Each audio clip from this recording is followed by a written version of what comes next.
unas semanas EH Bildu presentó en las Juntas Generales de Álava una norma foral para establecer de forma transitoria una tasa COVID. El objetivo es que, atendiendo a la solidaridad, las rentas más altas aporten más en esta situación de crisis provocada por la pandemia y que ha llevado a la Hacienda alavesa a recaudar un 20% menos.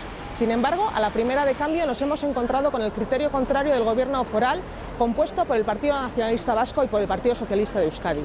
Desde EH Bildu no entendemos cómo el Gobierno foral renuncia a contar con más recursos económicos en plena crisis sociosanitaria, gracias a una iniciativa que tan solo grava a las rentas más altas y que debería ser el eje de actuación de un Gobierno que aspire a recaudar más de una forma más justa para poder responder así a las necesidades que está planteando esta pandemia.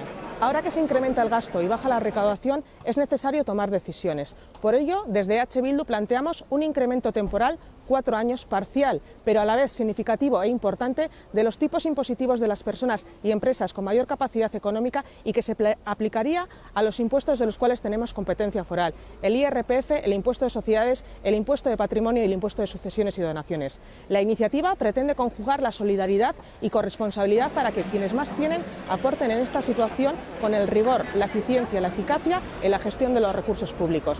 Todo ello cuando el Gobierno del Estado español plantea ya de cara a los presupuestos subir los impuestos a las rentas más altas y a las grandes empresas.